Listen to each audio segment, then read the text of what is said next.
Do I have a motion to return to open session? So moved. Second? Mr. Roberts and Dr. Roundtree, any discussion? Ms. Osborne, will you please call the roll? Ms. Bond? Yes. Ms. Franklin? Yes. Dr. Guidry?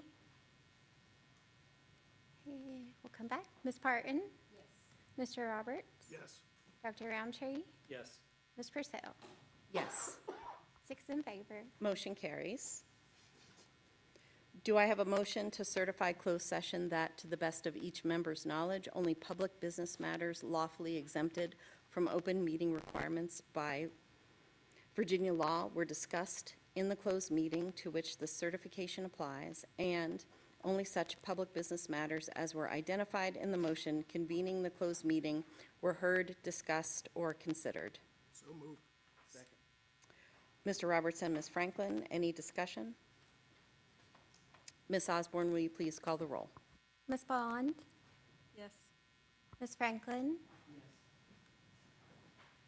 Ms. Parton? Yes. Mr. Roberts? Yes. Dr. Roundtree? Yes. Ms. Purcell? Yes. 6 in favor. Motion carries. Okay, now we'll move into our business meeting. Dr. Kelly Gimple, Superintendent, will begin a discussion on finance and budget. This is a discussion and no action is expected. Thank you, Dr. Gimple. Yes, ma'am. Thank you so much, members of the board. Again, I know I spoke to each of you individually over the last couple of weeks. I know that all of you attended the Board of Supervisor meeting. Again, I apologize for you having to be here. I know this was not part of your summer plan, that we had other plans to get through this summer and reconvene in August. And this situation has been pretty exasperating to everybody, and I'm sure it is to you. I continue to feel, like I said, an embarrassment over this, and all I can tell you is that we will never be in this situation again. I'm going to share with you an oversight plan that would just ensure that you're fully informed at all times as to where the budget sits throughout the year, along with forecasting, as well as myself, that I would be able to speak to the budget at all times throughout the next fiscal year. So just a quick review of how we got here. We learned in mid-June that we were going to be 4.1 million over budget.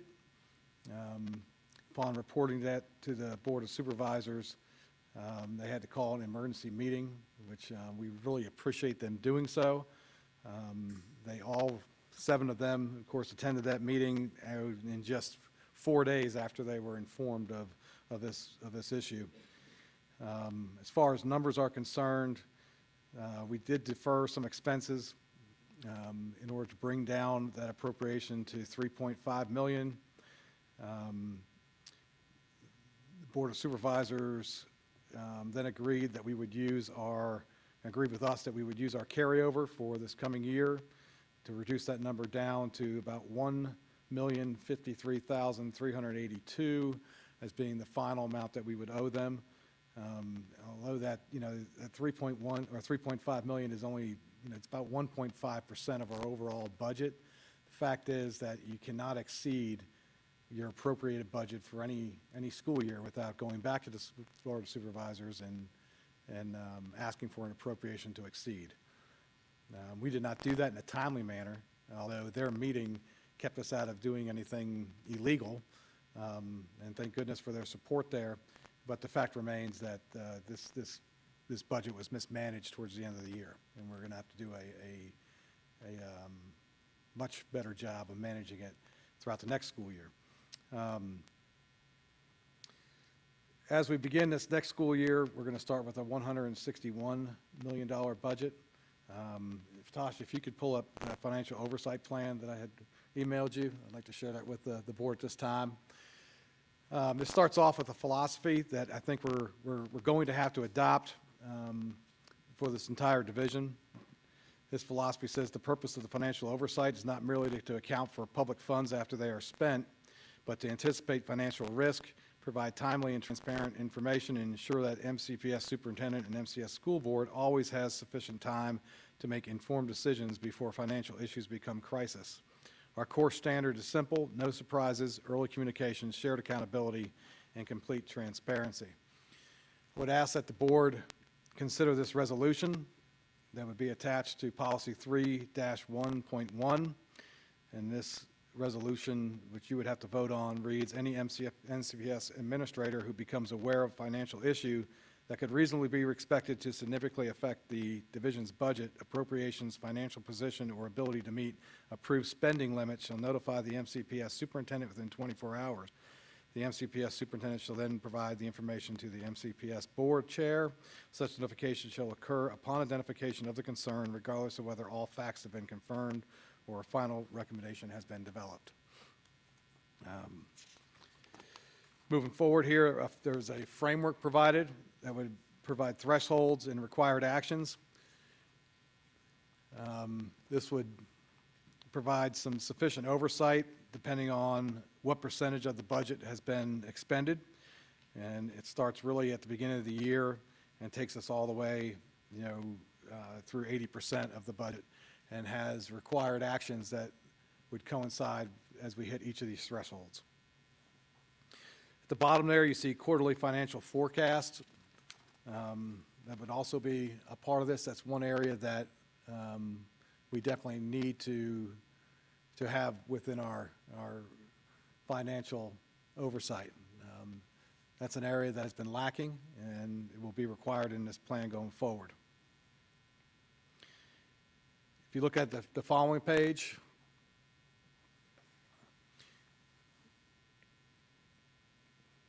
obviously, if we have any idea that we would be above the appropriation, that notification would have to take place, immediately. Not just to you all, but also to our Board of Supervisors. And also any variance that we feel is outside of the norm would also, which would be a 2% variance, would also be reported to you all.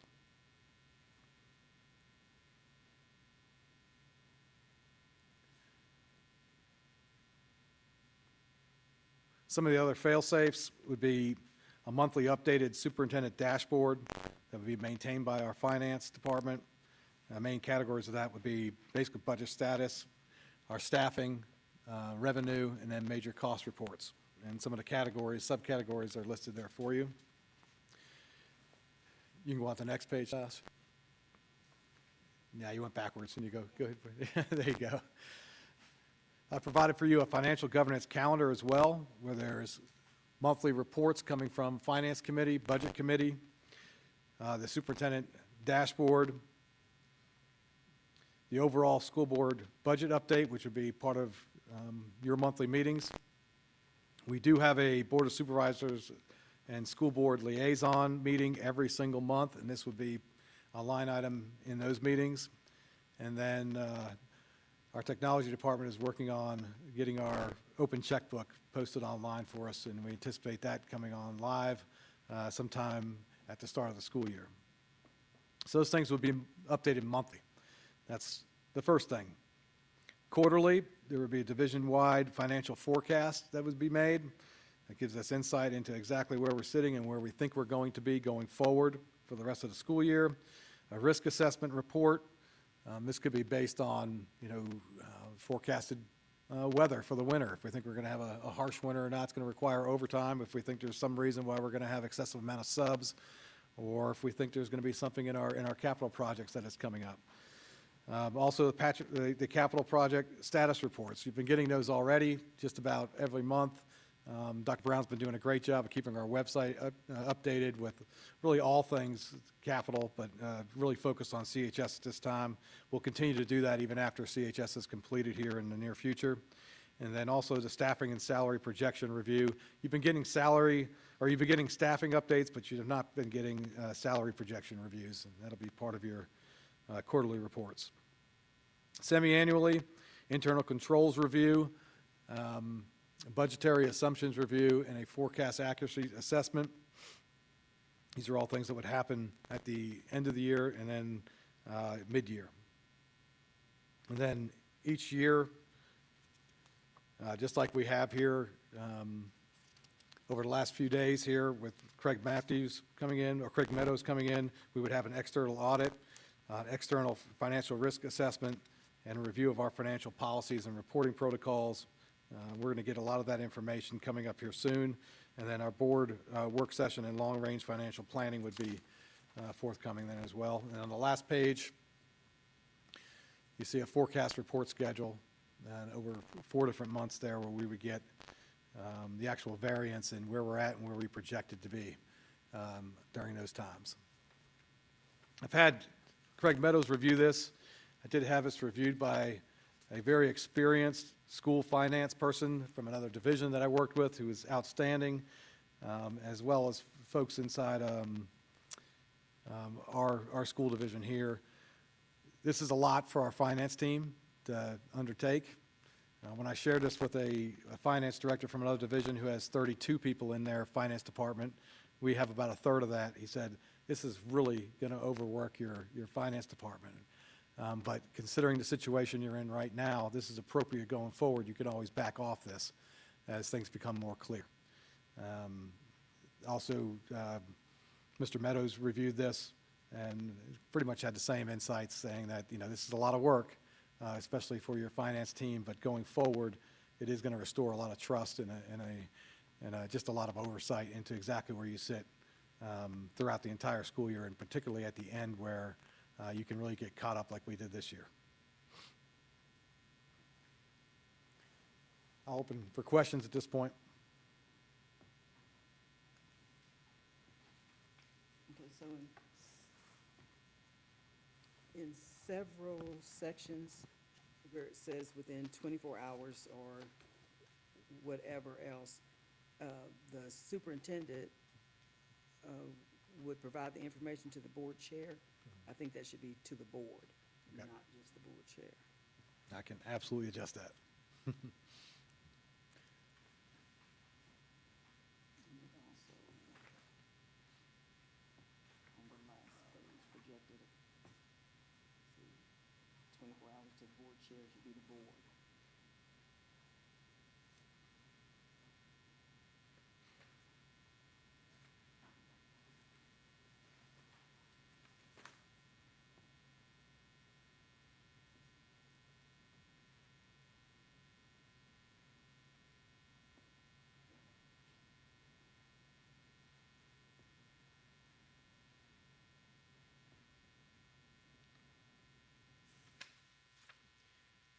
And by the way, Mr. Meadows not finished with his investigation yet. We expect it to be completed, and I may change this a little bit with his suggestions. He's reviewed this as of this morning and said, hey, go ahead forward with this, but we'll go back through it again once he's completed with his entire investigation. So, and if you all, any suggestions that you have going forward too could be included in this.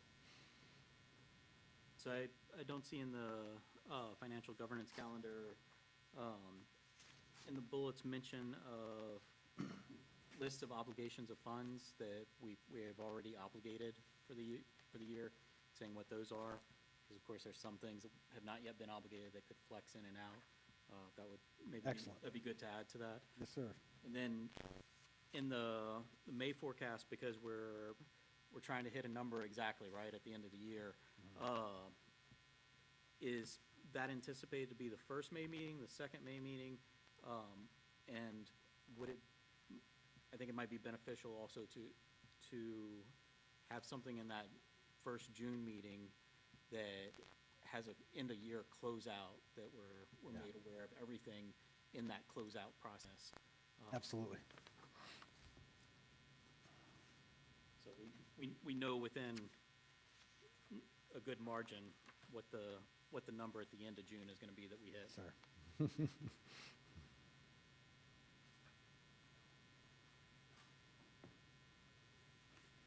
Yes, sir. Thank you for the presentation. I'm still reading through this because we just got the document. A couple of questions that I have is, well, first I should say thank you for the comments that you made at the Board of Supervisors meeting.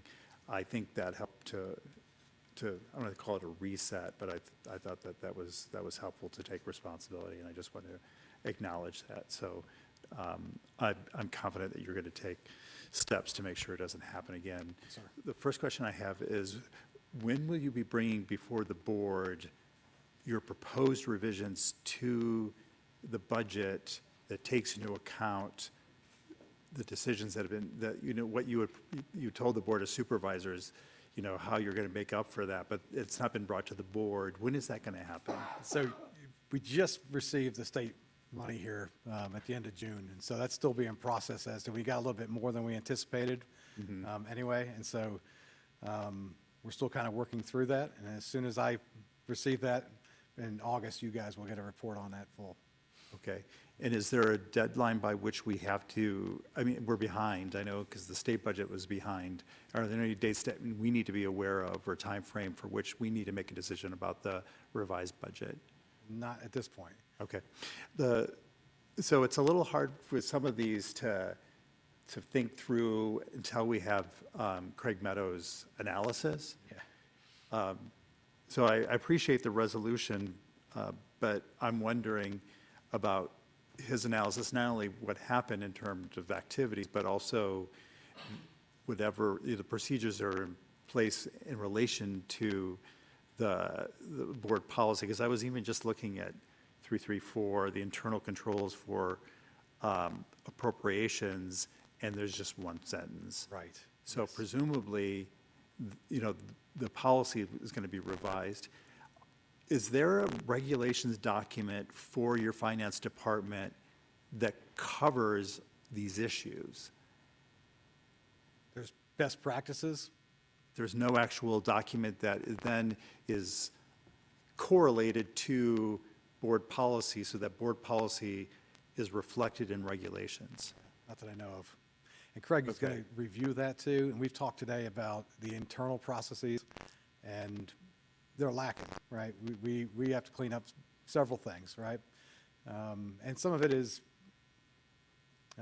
just personnel that have come and gone, and starting from scratch in some areas that you lose some of those protocols and best practices along the way, and Yeah. people are doing things the way maybe they brought it from a different, wherever they worked prior, right? And it's just based on whatever knowledge they have. And so part of it is training, part of it is coming up with those practices and protocols. And that's one of the things that Craig and I talked about today, as to looking at how we, just our overall, payroll, everything, and making Yeah. sure that we have very sound practices across the board that would keep us from ever getting in this position again. Okay, because I remember at some point within the last few months, you sent me a large document, because I had questions about, contracting, because there are regulations around contracting, when you have to do no-bid contracts, et cetera. What was that document? Was that not regulations for financial operations? Was that something different? I think it covers certain areas, but not all. That's not comprehensive then? Right, that's what we're going to have to look into. And really, Dr. Guidry, over the last 4 months, since I've been here, right, there really hasn't been a lot of red flags in these areas, right? And you don't know until you start delving into these things. And this is a negative thing. This is a terrible thing. It never happened again. But it's causing us to go in and really take a hard look at all areas of our financial operation. And I know that they're going to get better as a result, even areas that maybe are functioning, but maybe not functioning at the highest level. And so Yeah. this gives us an opportunity and gives me the insight to go in, and that's an area now that I know that I have to get into more than just looking at a budget. Right. It's really critical that our procedures and our policies get a review, and that's part of what, like I said, I was discussing with Mr. Meadows today. Okay. And I think he'll probably bring that to light in his final report for you all. Right, okay. Need for that. Because one of the things that strikes me is, like, we have this resolution for 311, but, and maybe you know this already, but I was just very quickly looking at, in our board policy, if it states what we all know, but might not be in there, which is that we can't overspend our budget. Right. Is that reflected in board policy?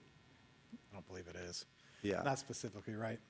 Yeah. Yeah, because if we had those policies in place, then that would then trickle down to administration, and they would know that we can't. So for me, that's one of the real red flags, is that we don't have board policy not that robust, yeah. dictated our finances to prevent this from happening, so that it is, at this point, looks like there's like a, And I'm certainly not going to say that's the reason for this, and I don't think that's what Yeah. you're saying either. Yeah, no. But yes, you could have policy there, or you could have regulation. Your policy can say, you know, the school board will be fiscally responsible. That would be your statement, then the regulation would give us the governance of exactly how we do that. So you could say in the regulation that we will not exceed the budget, and, you know, however you want to state it. right. Yeah, I know there Give us those there are working two days. different levels in that, regulations between administration and the board, but, I mean, it seems that minimal that you would want to have in there, that essential law that we can't spend over our budget. That'll from be a another one of fiscal- your policies for Leah to add, right? So, yeah, sure, that sounds great, let's put it in the policy, I agree, okay? But I just can't sit here and say, we put it in our policy and that's gonna help things a whole lot. This is a state law, that if you're in the position to manage the budget for the district, you know what state law is. Right, but it's our responsibility to make sure that state law is reflected in board policy. So I'm not, again, I said, I'm not arguing, I said, Yeah, fine. yeah, I'm yeah. just saying, okay? I agree with both of you. yeah.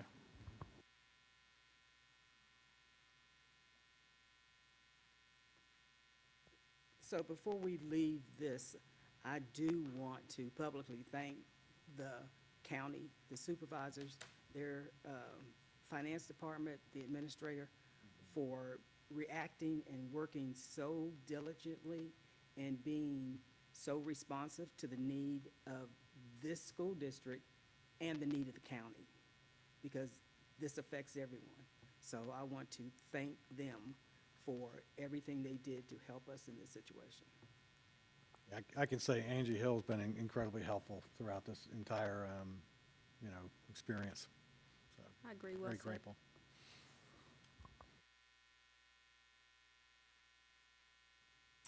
One thing I was wondering, Dr. Gimple, once you get the final report from the Berkeley group, what's the plan for then informing us, informing the public about the findings? Yeah, if we don't meet sooner than your August board meeting, but I can certainly have a full synopsis of that. I can have it prior to then if you prefer, but yeah, we can do that at your August meeting. I would probably get some more time to work with our appropriation also, and maybe give you a full report at that point. You know, Craig's findings, as well as how we're going to mitigate this going forward, what practices and protocols we're going to put in place, any changes to this document, and give you a full synopsis of that. If that's acceptable. Board members, is there any desire for another special meeting before our first August meeting? Or are you okay to kind of let things settle and let that be part of the agenda then? For me, I'd like to know as soon as possible what these findings are.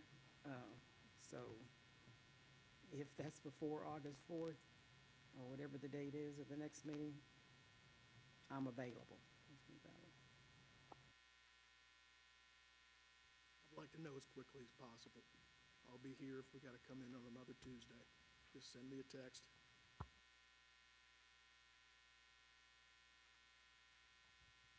All right, well, we can maybe do an individual follow-up to board members and with Dr. Gimple with that Yeah. Timeline and I can from the break it Berkeley up. group too. I can break it up and just have the report from the Berkeley group first, and then, you know, obviously, we're going to operate off of that going forward. That's what I was gonna say, if we could just individually get the findings on a individual basis and then come together August 4th. I'm not gonna be here that last week of July, so, but another day other than Tuesdays wouldn't be too hard, but that last week's tough. I'll just add personally, I'd like to get the report when it's ready, but just as important for me is your response to the report. So I think it's appropriate to have a little time for you to read it and then come to the board with your analysis of it and some steps that you want to take, and probably be a revision of this. So I don't feel like there needs to be a separate meeting before that, just to receive the report, because we can receive the report as a board without having a meeting.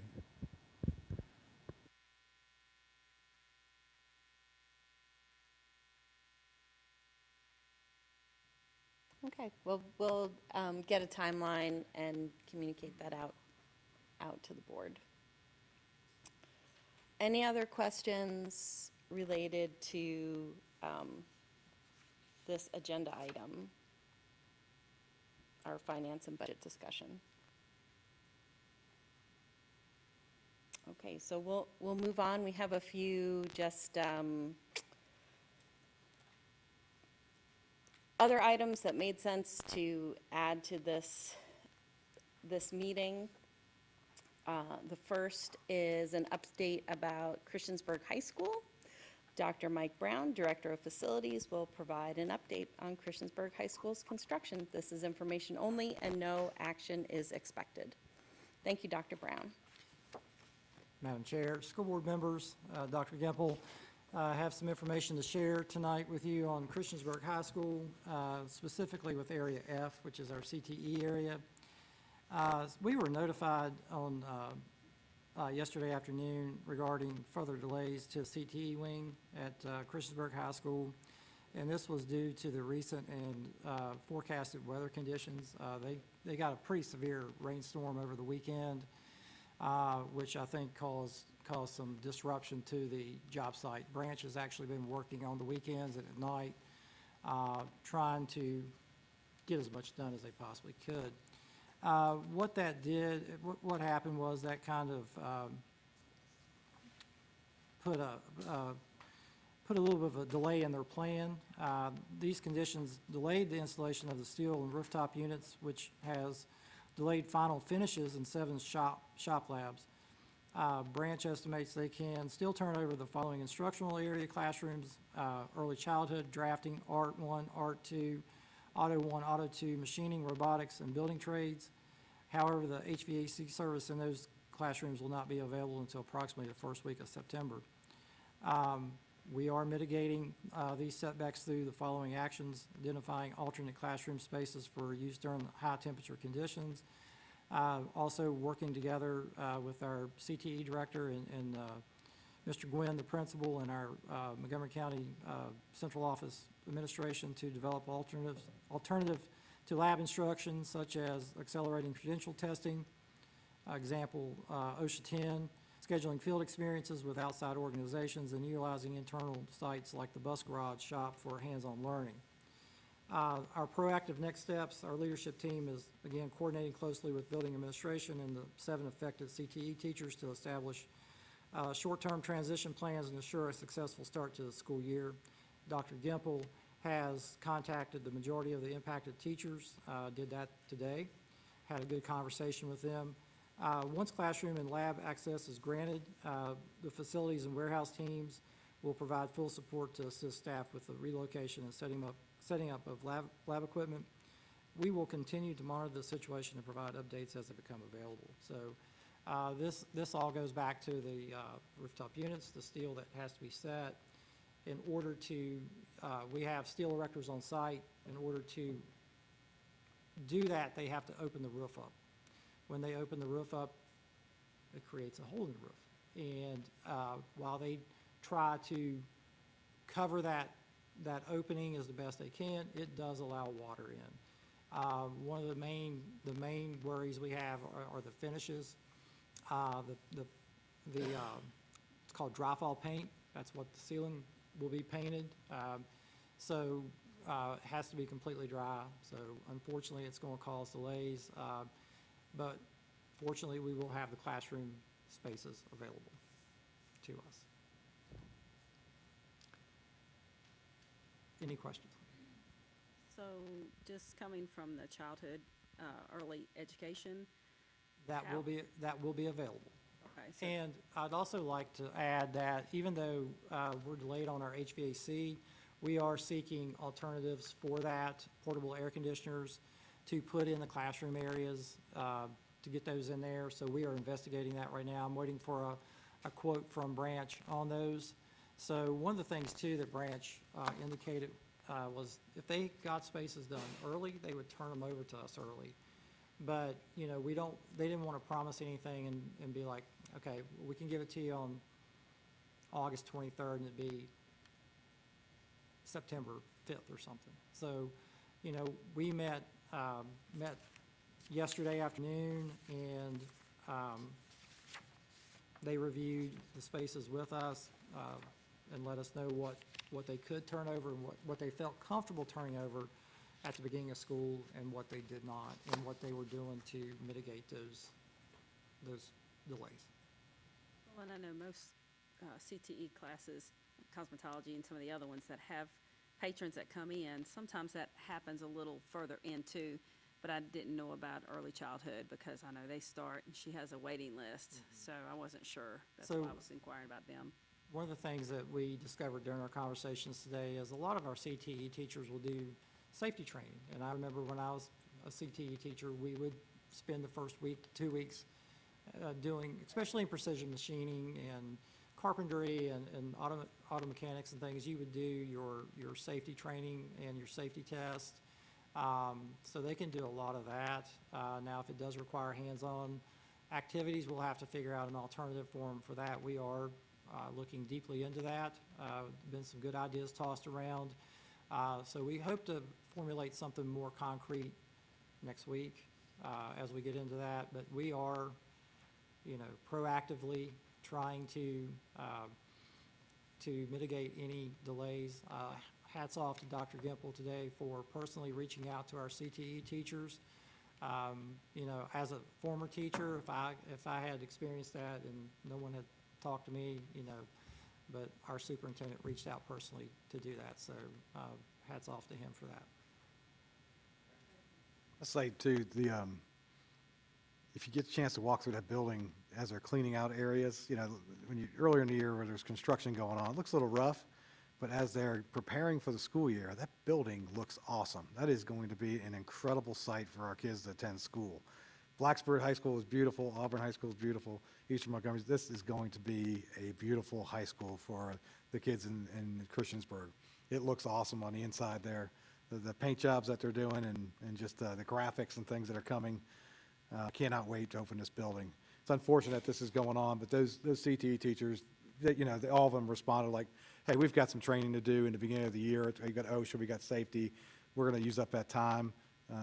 Appreciate the call, that kind of thing. And then Megan Atkinson has, we're going to use the bus garage for some of our automotive kids. They'll go over there and take a field trip. She also has connections down here at the car lots too, and in their garages. So they're going to get some existential experience that they wouldn't get otherwise and probably enjoy it just as much. And so we've got some mitigation there, and I just can't wait to open the building. It's going to be awesome. Done good work. I know we have a ribbon cutting ceremony planned, but is there any time that we could do a walkthrough? I mean, is that just to kind of see, If you, or would it be that night? if you want to, anytime you want to go, please let me know, and I will personally take you on a tour. Just get with me if you want to come as a group, if you want to come individually. I'll be more than happy to personally take you up and give you a tour. And I agree with Dr. Gimple. We need to focus on the fact that this is going to be a really fantastic building with a lot of great features. A lot of folks have worked really hard. And I think also, again, to thank our school board and to also thank Montgomery County for making this a possibility, our Board of Supervisors. But it's going to be an outstanding facility. Unfortunately, we have things like this in construction. It's, and I will caution you, we might be having another discussion. I don't know. I hope not. But Branch, I will have to give credit to Branch. They were proactive. They called me. They kind of sat and discussed this yesterday. They had all their facts together. When they called me, I went over after another meeting And we sat and talked for about 2 hours. Immediately, I went and brought this to Dr. Gimple's attention and Dr. Wadner's attention. We sat immediately and discussed it and started formulating plans. Yes. Okay, so I'm gonna be the negative Nelly, because I would have expected them to do that, okay? That's the business they're in, and they should be notifying us when there's something going on immediately. I can't sit here and say I am not very frustrated with the delays, okay? So, for me, how much expense is Branch gonna be absorbing for anything that is extra to make this happen, to get this building finished? They, to my knowledge, they are absorbing the extra work, the overtime, the weekend work, the night work. They've also absorbed up to $50,000 in cost on the project to date. So I believe they're doing their best to be a good partner and do this the right way. I did some investigating. I asked the same questions as you. Why are we just now, in regards to the steel and things like that? And the answer I got was, they couldn't have really started setting that steel until June. And there was a little bit of delay in getting the steel and so forth. So it's just unfortunate that, we're in a pattern of rain right now. It comes in cycles. It's good for our local farmers and our localities but it's not good for construction. So they honestly tried every alternative that they could. They covered the openings. With tar, I was like, first question, I was like, did you tarp it? Yes, we tarped it. They even went a step further to try to think outside the box on some things to try to do it. It's just the openings are so large, and if you get wind and so forth, it's going to allow water in. And that's what happened in some of our already finished spaces. It started to leak, and they had to shut everything down and mitigate that water so it wouldn't damage it. I mean, they're absorbing the cost of any damage, which they should. I mean, that's given. But also they have put extra crews on. I mean, they probably, to my knowledge, have two to three steel crews right now working 7 days a week when they can work. So I believe they're doing their best they can to give us a good quality product on time. Well, Well, I'll say this, I don't think anybody was more frustrated or upset than Mike walking into my office to tell me this was going to be delayed. We had met just 3 weeks beforehand, right prior to I went on vacation, with Branch, with the architect Josh, and went through a whole list of things, and we heard 731, 731, 731. We walked out of there with our, chin up high and our chest out and felt pretty good, and we were going to report this to you all, and I think we did.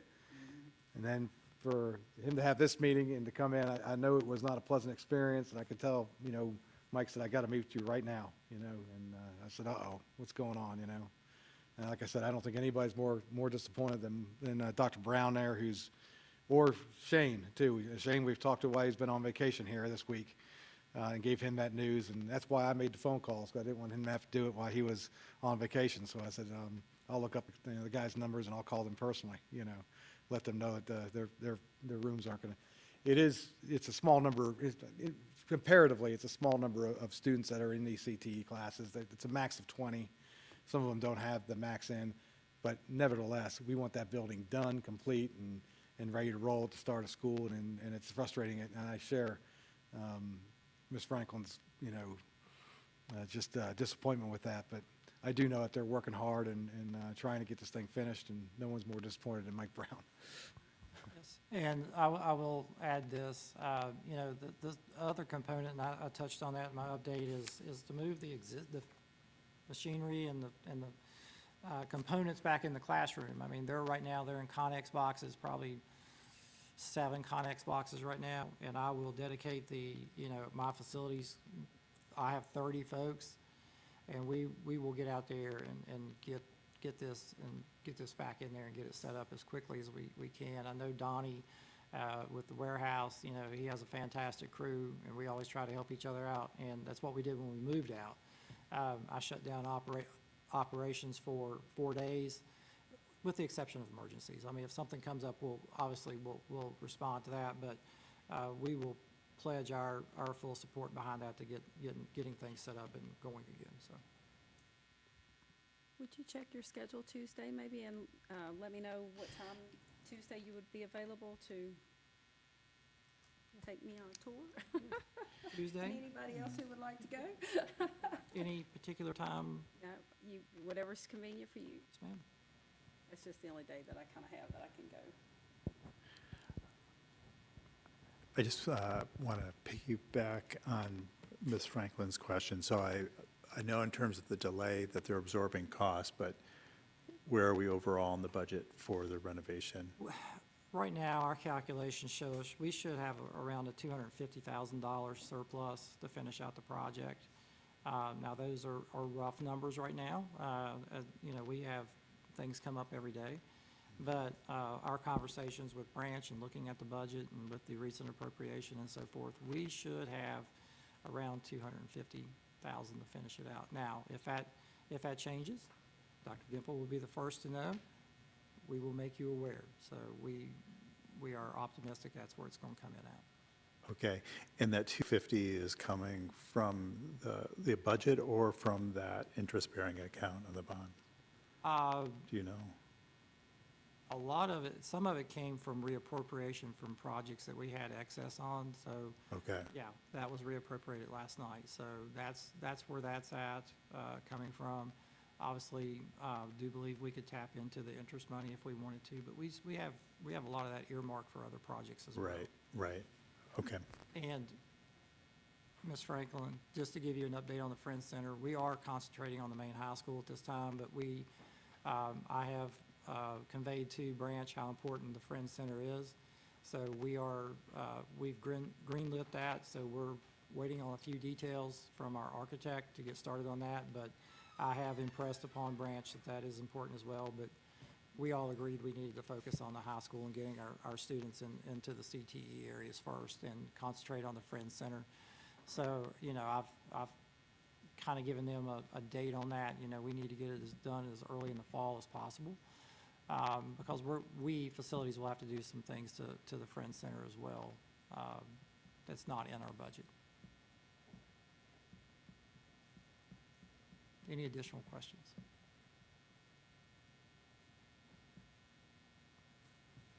Board members, thank you so much, Dr. Brown. You're welcome, thank you.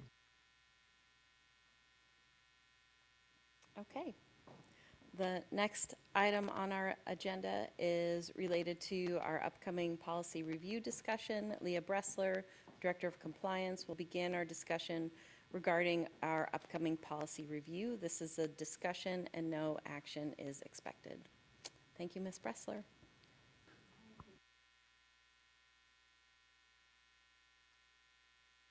Oh, sorry. Direction and clarification on where we're headed. We were going to bring Section 3, but given the recent events, I think it might be prudent to push that one off a little bit so that we can incorporate the investigative findings into our regulations and our procedures and our policies. So I wanted to seek permission to do that. And I also wanted to just get your guidance and feedback on how to proceed ahead. Currently, today I got 3 more updates on the July updates from VSBA, so that brings our updates to a total of 53, and they're all now in the policy revision checklist. And those are coming up for publication in August, but not for first read. And then what we have for first read is the entirety of Section 2. I also did some work in the meantime to switch our form around a little bit. Once we filled it with the entire policy manual, it became very cumbersome to move around. So we moved it to a different format so that you guys would have tabs at the bottom.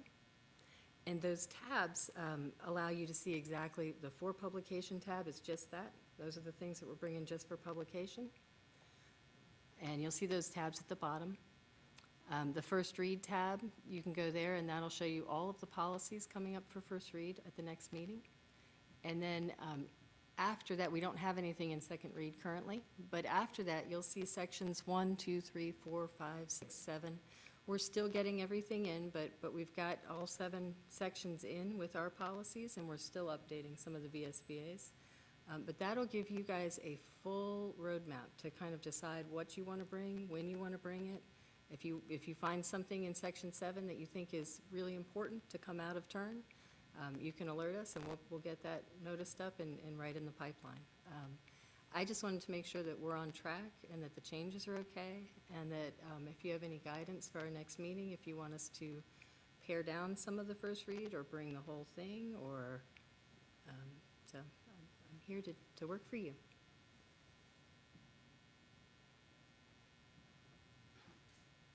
So, as I understood, Ms. Bressler, you were kind of thinking that even all the items up for first read in Section 2, that it might make sense to split that up potentially? That's really kind of up to you guys. If you look at Section 2 and you're comfortable, and I would say if you've had some time with it and you say, gee, I like all of them, we can pass them all in one swoop. Or if you say, hey, I really like all of them, but these 2. As a board, these 2 we need more discussion on. Let's get through all of 2 and then hold those 2 out. And we can keep those 2 right in the cycle. And we never lose sight of the 2. They keep coming up until we're finished with them, and then they'll go right in. But that'll let us kind of get the big sections that aren't as dramatic out of the way and updated. So my suggestion would be to kind of talk amongst yourselves and look at kind of what's in Section 2, and if you've got 2 or 3 things that you don't really think we're ready to have a passing event for, we can pull those out and keep working on them. But that way, you all control the pace, the amount, and everything heading out. So I can bring as much as you'd like or as little, but I just don't want to overwhelm you and make a cumbersome meeting. And so I wanted to make sure I'm working with you guys on guidance and keeping the pace at a measure that is good for you. Members, Dr. Guitry? Yeah, thank you so much for this update, and I look forward to looking at the spreadsheet.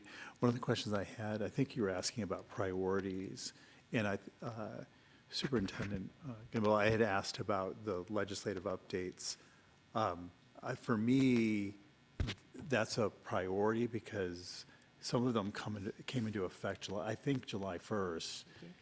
And one of the things that I would recommend, I had recommended, is to look at the July 29th meeting from last year. So, because in that, you'll see that from Sans Anderson, we got the General Assembly updates, and the format that we were given was really helpful because it gave the description, the code, and that served as a guide for the revisions to our policy, which we went through all of them at one time, and they were redlined. And a lot of them were small, some of them were more significant. So for me personally, I would love to see us do something similar to what they did, and to prioritize that, since we do know that some of these have already gone into effect. I will look into that and get that done for you, sir.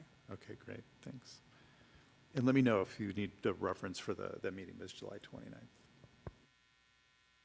So I thought we had decided that we wanted any updates as of July 1st, that we wanted those to be the priority in our last meeting.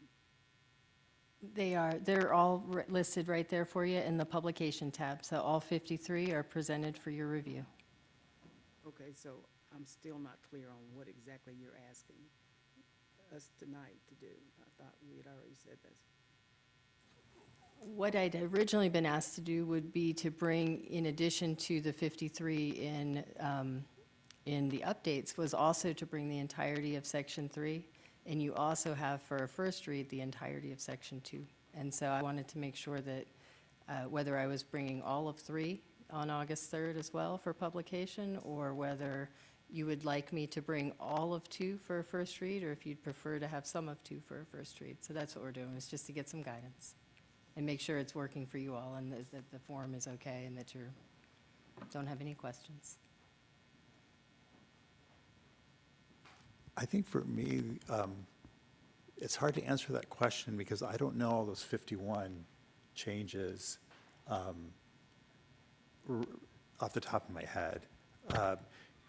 So I know that this is going to have our policy, but one of the reasons I was pointing to that document, it also had the changes to the code, so it was really helpful to be able to see the translation from the code. Is that in If you those? look up at policy number 1, that's our proposed policy up top there, U1.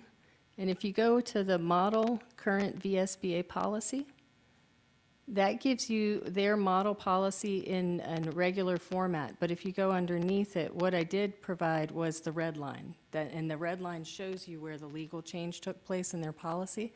I have a copy of Sands Anderson. I don't believe that we've employed them this year. Right, right. And so I do Yeah. have a copy, though, because we have some training, and I was able to receive it, of their update. So I will provide that to the board immediately. Okay, so the VSBA, their model policy incorporates the change, but does it, I haven't looked at that, does it show what the change is in the code? It does. When the red line document that's there with it, I gave you both so that you could see what it would look like as a complete policy, but I showed you their own red line. So that VSBA, here's the regular one right here. And then if we open up that red line that's right underneath it, the RL document, So your file name convention has an RL for anything that has a red line that's, in it? and that's just, it's the same exact document, but it shows you what VSBA changed in it this year.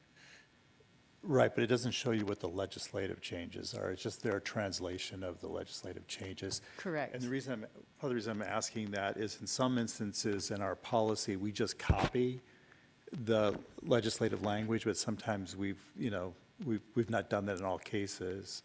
So that's one of the reasons why the originating document, the changes to the code would be helpful to have to be able to see how we're translating. Absolutely. I hunted that down for myself, and so I will make Okay. sure I get it for I'm you sure you guys as did. well. Okay, great, thank you. That'd be helpful for me. Just to note, it looks like some of the documents we don't have access to. I am going to work with, I've got somebody helping me with all the uploads, and that's one of the things on the task list is to get all of those permissions granted for MCPS. No, I apologize, but it's a large volume of documents. So, Lee, I just want to thank you for all your hard work on this. I could tell you guys that she's emailed me on Saturdays, on Sundays, large, voluminous policy information. So she works tirelessly, and it's like I said, throughout the weekends, and I just want to thank you for putting this all together. That has every single section of our policy right there for you, and along with the VSBA, guided policies. So lots of information there, and I appreciate all the hard work you put in. This has been an extra assignment I've kind of put on you too. So thank you for taking it and running with it. appreciate it. Thank you very much. This is monumental. Thank you. Thank you, and I don't know that we actually answered your question. So for the August 4th meeting, if the rest of the board agrees, I think going over all the 4 publication VSBA updates with the comments, with the additional information that Dr. Gitry requested, and the Section 2 second read documents, or first read documents, I guess, would be a decent chunk for us to bite off in one meeting. So I think I would limit it to those and postpone Section 3 to the next one, unless somebody wants to cut it further than that. I'm okay with the full list of those. I'm fine with that. I'm fine if that works with your schedule. As much work as you put into this, I think we need to coincide with what's going to help you. We are ready to present, so whatever we have in there for first read or for publication, we're ready to go, and so we'll be ready for you. That being said, then I'm fine with whatever works. Have my reading cut out for the next 2 weeks.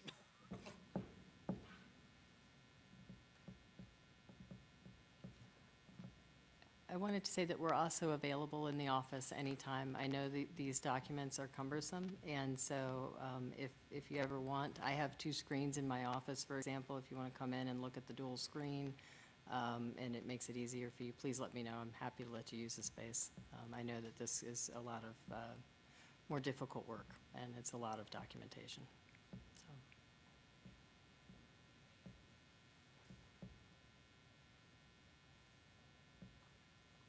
Board members, other questions? Ms. Bressler, you feel good? Thank you again. Thank you, Board. Okay. The next item on our agenda is related to the school project sales tax that was just approved by the General Assembly at the end of last month. Dr. Kelly Gimple, Superintendent, will begin our discussion for the local sales tax option for school construction approved in the state budget. This is a discussion and no action is expected. Dr. Gimple? Yes, ma'am. Yeah, this is really just for your information. I wanted to provide what has been provided to me through the Virginia Association of School Superintendents.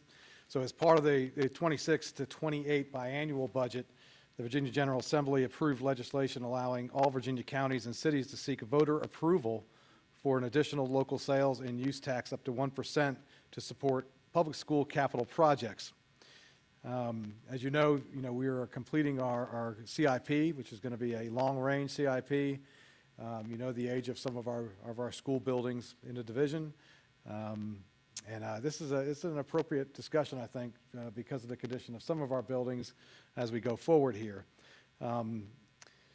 Does this sales tax automatically take effect? No, it does not. The legislation does not automatically impose a new tax in any locality. Before the tax could take effect, the local governing body, which is our Board of Supervisors, would need to pass a resolution, and a court needs to order the referendum to be included on the ballot. Local voters then would need to approve the tax through the referendum. So this wouldn't even appear until November, but it would have to go through you all first for approval, and then our Board of Supervisors, then a court would have to approve that this be on that referendum.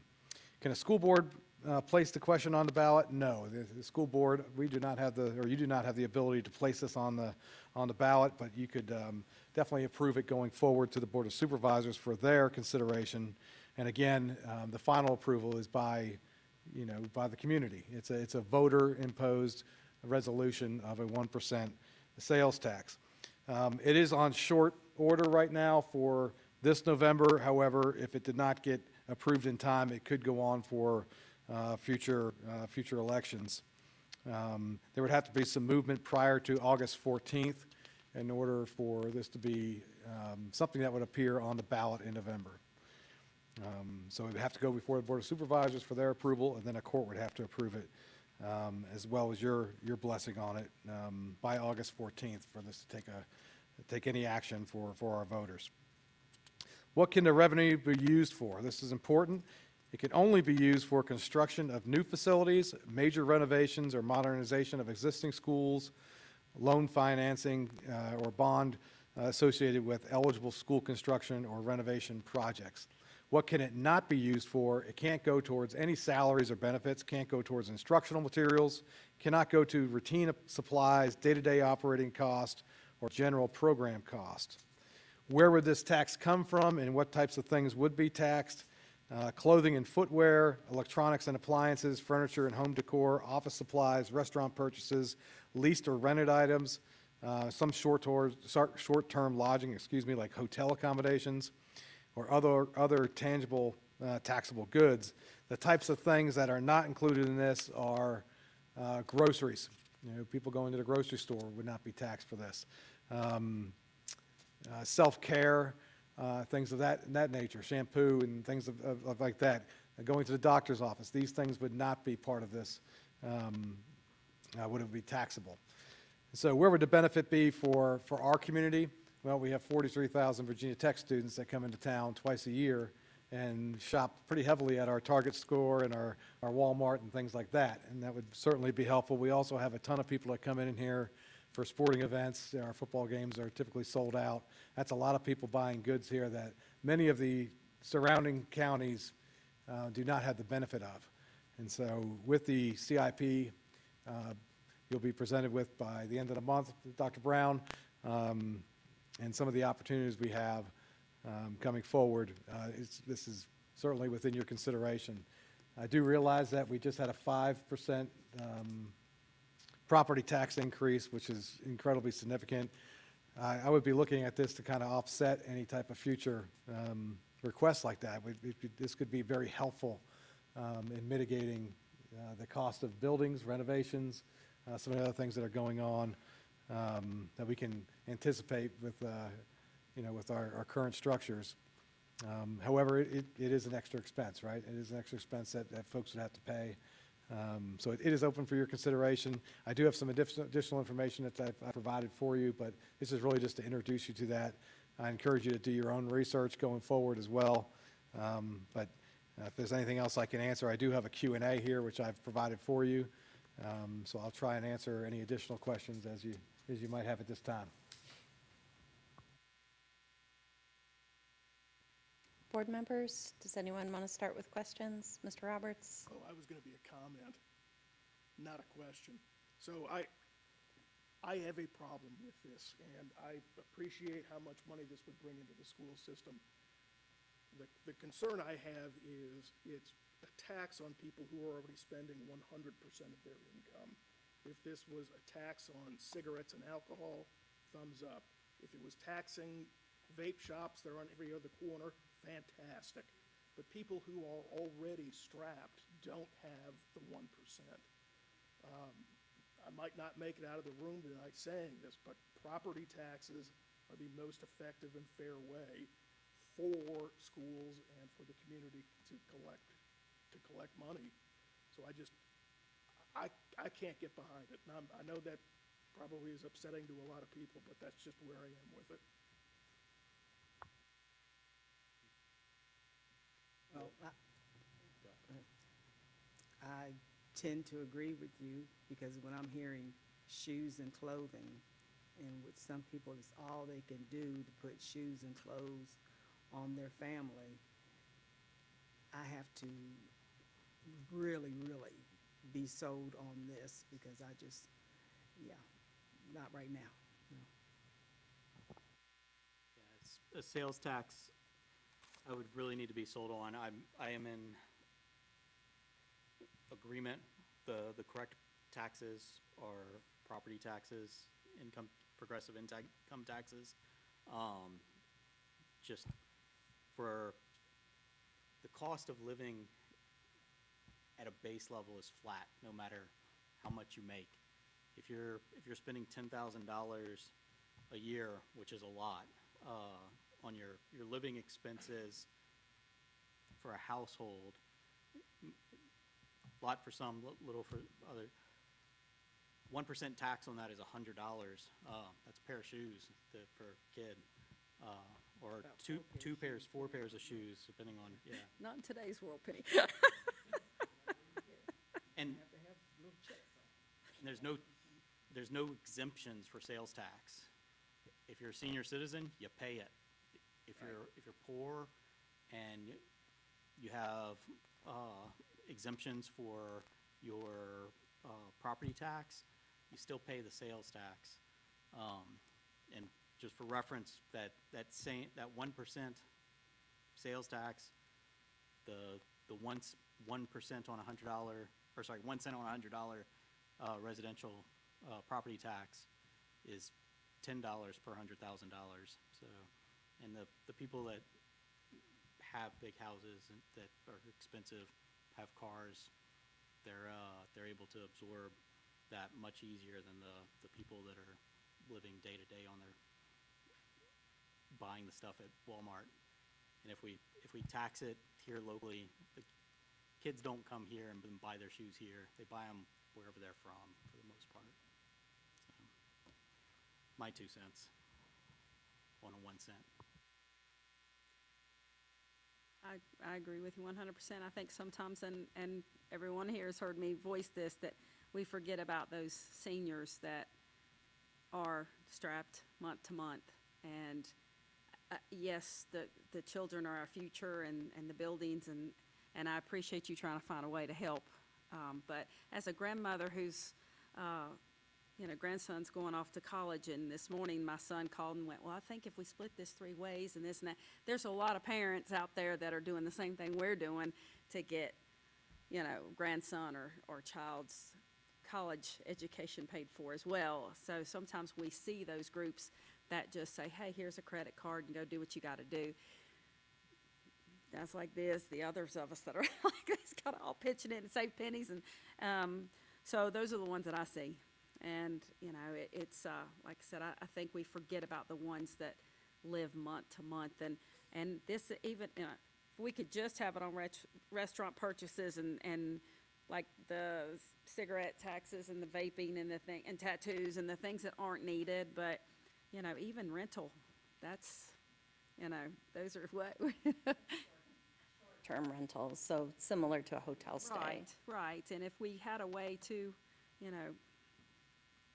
make some of our non-taxing parts of our county have to come up with some sort of funding for our schools, it would be great, but I don't know if this is the answer.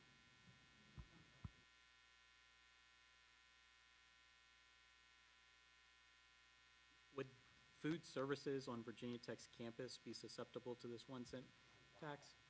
1%? That is an outstanding question, which I will seek the answer for you. Do not know that off the top of my head here. My guess is that the answer is no. I was almost certain it was.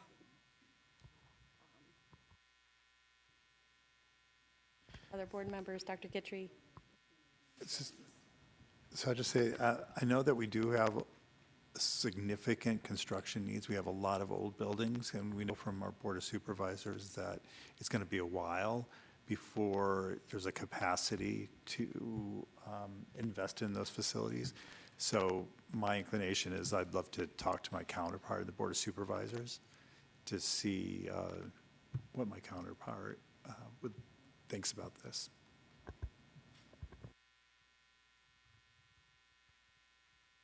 I'm going to have to agree with Matt and Jamie. It would make more sense to me if we could handpick what we could tax. I've always had an issue with Virginia Tech and all the money they bring in that our students use in our county, not getting any type of tax from that. I don't think the sales tax is fair because the community that lives here is already consistently taxed. And even though this is a 1% sales tax, which would benefit us getting money from other entities coming in, we're still burdening the ones here who are constantly buying those things here with another tax. It would be great if the county could find a way to get some taxes from Virginia Tech somehow, or from any of the towns. That would be even better as well. But I don't think I can support another tax, especially the people that I talk to and deal with, and definitely in my community, in my district, I know would be highly upset and very, I know just the recent 5% property tax has caused a lot of issues already, so adding even just this on top of it would be devastating. So I couldn't agree to do that for my district or my part of the community, or actually the county as a whole. I just think we've got to start watching our spending, and we've got to start being smarter about what we spend our money on. And I think there's other ways that we can get around this without having to add another tax to everyone's pocket. Well, and if I may, too, one of the other things to look at is I'm afraid it would hurt our local businesses, because with online buying now, that's one of the things I know when I vacation in states that have higher sales tax, I order it online. I don't purchase there because it makes a huge difference if you have two larger $50 or $100 items. Buying them online saves a good little chunk of change. So I personally did it myself when I was at a outlet mall. You know, I went, nah, I won't buy it there. I'll buy it online and have it shipped home. And that's what I did, you know. So I wonder if people now with the ability to do that would, and I think it would hurt our local businesses. So I have to speak up for them as well. Okay, so I know that the document that Dr. Gimple shared with us talked about a timeline for 2026, but other reading that I have done leads me to believe that the intention of this effort was for 2027. So I don't think that there is a pressing need or a desire from this board to try and push this ahead to be on the ballot this November 3rd, but maybe next year. One thing that I would say is that while imperfect, it's the tool that we were given. And should we choose to not use it, then what options do we end up having? Because I think we'll have a presentation on August 4th that will kind of give us a better sense of costs going forward. And as I understand it, a full 1% sales tax would mean about $50 million per year for capital projects for the school division in Montgomery County. Was that the number, Dr. Gimple? So, yeah, 15 million. 15. Okay, yeah, just making sure that. I thought you said 50. Yeah. So, you know, that sounds wonderful, and I know what the needs are, because a lot of the buildings that have been built in Montgomery County have been built since I've been on the board. And there were not buildings being built for decades before that. So buildings are nearly 30 years old and getting older by the day that were new. That's how it works. But at this point in time, I don't know when I would be able, unless the economy or something changes, to say to people, nope, I need a little bit more every time you go to the store. Every time you're gonna buy something, yeah, I see there's a few exemptions, but there's not enough to offset the ones that would be, that would fall underneath that 1%. So, yeah, not this year, not next. And I agree that it's a tool that was given to capture something on the order of $15 million. And it is a extremely imperfect tool to capture that $15 million. First off, we have to approve it. So if we don't approve it, then the state and other governing bodies say, oh, well, you didn't approve it, so you didn't want the capital money. Well, then it has to go to the Board of Supervisors. The Board of Supervisors has to approve it. So then if the Board of Supervisors doesn't approve it, then the state can say, oh, well, your county governing body didn't approve it. So they didn't want to have the money that we gave them the tool to have. And then if they approve it, then it has to go to the people, and the people have to vote in order to approve this sales tax. So then the state can say, oh, well, if you didn't have the money, or the people didn't vote for it, they didn't want the upgrades to their capital buildings and whatnot. It's not that we don't want them, it's that this is a tax on the people that can least afford it. We have another mechanism to pay for things in our county. It's called property tax. You have a big house, you pay more money. You have a little house, you pay less, or if you're a senior citizen or you're very low income, you come to the the governance office here, and you request an exemption from that tax so that you don't pay it at all. Sales tax you can't get away from. I don't know. I tried to work on a way to accept this $15 million offer, and I just can't.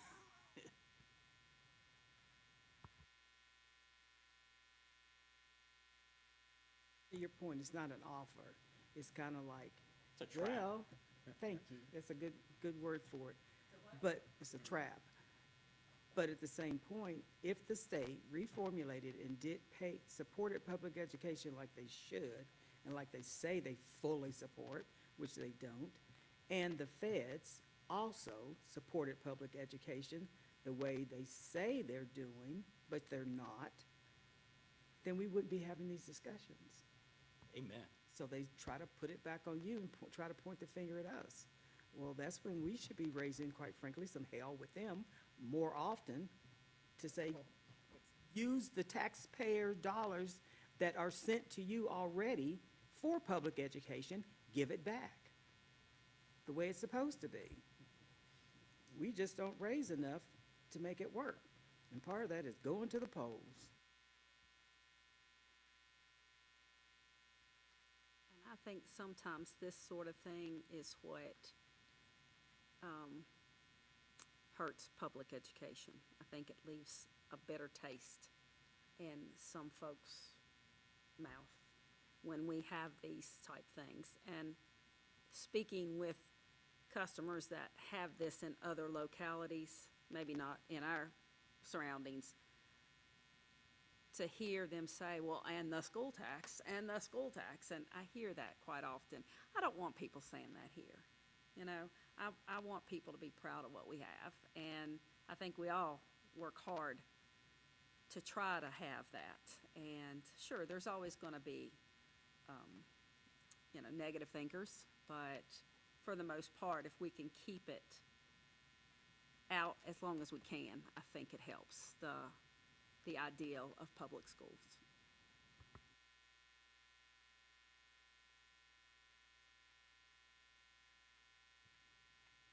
Board members, other comments?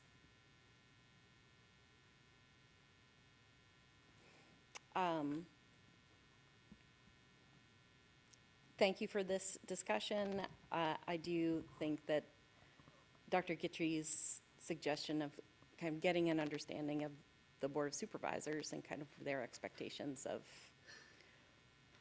this cost that we need to deal with and the tool that we have is an important first step. So I do hope that you'll talk to your supervisor and kind of see where they are on this as well. Thank you so much. Moving on, our last item on the agenda is related to the New River Valley Governor's School for the Arts and Humanities. They have put together their bylaws. The proposed bylaws for the New River Valley Governor's School for the Arts and Humanities is presented tonight for board approval. And just for some context, this came through at the end of June. Initially, it was going to be an item on the August agenda, which is already quite robust. And this just gives the Governor's School an opportunity to have our approval of this so that they can move forward with putting together things for their inaugural class. So with that, do I have a motion to approve the New River Valley Governor's School for the Arts and Humanities bylaws as presented? So moved. Second. Mr. Roberts and Dr. Roundtree, is there any discussion? So I have some concerns that it's just now getting to us at the end of June. This is something that's been in the works for the last 2 years, and they couldn't get the bylaws put together before now. Because my experience has been, when you're organizing, you start putting those bylaws together in the very beginning, so you have something to work off of as you move forward with things. I do have some concerns about how the regional board is set up and who, from just reading this the first time, that they have control over who they elect to that regional board, if I'm reading this right, not just the appointed board members from each participating county. So I've just got some concerns with this. So at this point, I'm gonna be voting no. Not because I don't believe in the governor's school, it's because from the get-go, we've been kind of playing catch-up with everything that's happening with this as a board.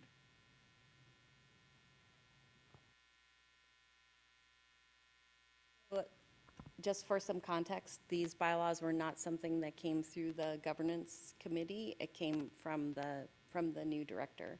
So I think it's something that she put together with the administration at RU. Would the board prefer to just send some other questions back to her and revisit this again at the August 4th meeting?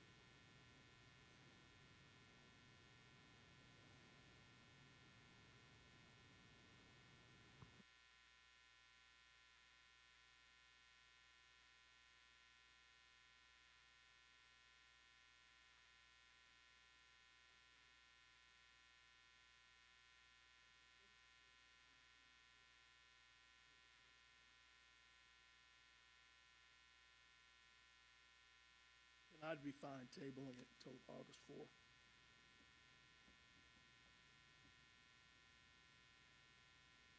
Is there a definitive date that they need it approved by, or do they actually need it before the school starts? I think by the time school starts would be ideal, since this is their bylaws. But initially, August 4th was going to be sufficient. And table it to the 4th? I think one of the questions I have is, like, normally we have a first and second read. And I would, is it because you were trying to meet was there a deadline that you were trying to meet to not do a first and second read? I mean, 'Cause I this was- isn't our policy to change. This is their bylaws. No, I was just asking, I was just asking. Because sometimes what we do is we receive something, and one of the reasons for the first read is not just to comply with our policy, but also to give the public an opportunity to reach out to us to respond. So that when we do the second reading, we vote, the public has a opportunity to respond. So I just was asking a question. I'm not trying to be critical or anything. And I was giving you a response, like, I don't have, and I don't think, we can make suggestions to the leadership of the school to make changes, but when we do first and second reads, we're making edits to grant proposals, policies. I can absolutely bring Ms. Franklin's concerns or anything else that others have to these bylaws. I don't know how the other school divisions, if they have already approved them, or if they're also in process, and if they have changes to them. So, but I can absolutely bring any and all of these questions back to the school. I'll just say again, part of my frustration is when we agree to participate and you put all the they put all the information out to us as to the selection process and how things would run, the bylaws should have been a part of that so that we know how they were going to be operating as far as their governance. And now here it is, they're ready to open. Oh, by the way, here's how we're going to govern.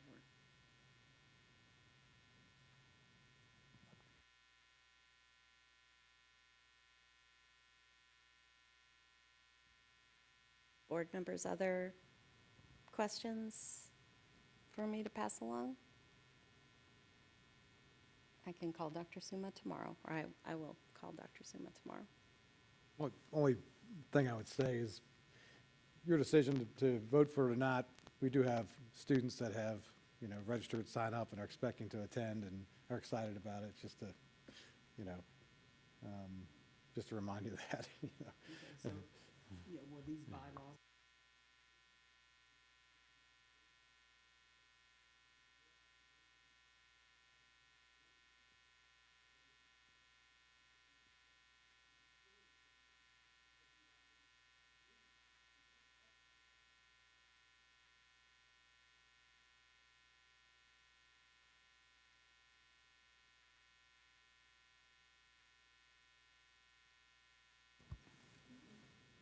have a first and a second on the table, correct? So we need to either call for the vote or vote it down or move forward with somebody recalling their first and second. Did you want to go forward with tabling the motion, Mr. Roberts? Was he the one who was first? Dr. Roundtree, you okay with that? Sure. And, I'd say yes. oh, sorry, you said that you were okay to table it before. Takes a while to wind up. That's all right. I mean, I just want to make sure that we have kids who are already signed up. I want to make 100% sure a delay on our end isn't going to prevent them from starting that education. I don't have a problem approving it. It's I don't have a Pretty problem approving it. boilerplate. Then I'm going to call the vote.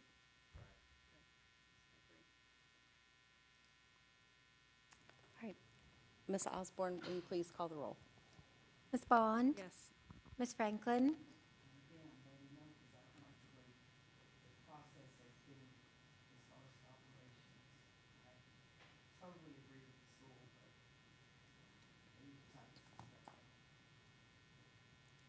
Dr. Gitchery?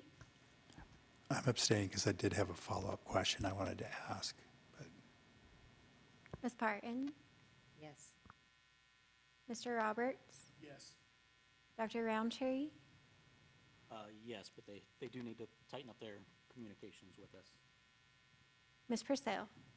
Yes, 5 in favor, 1 opposed, 1 abstain. motion carries. Before we move on, however, Dr. Gitry, do you want to share your question now? Oh, no, it was not for the board, but having to do with the director, because I had a question earlier about the projects and so it had to do with the role of the director. So it's a question to pass on to the administrators. Yeah.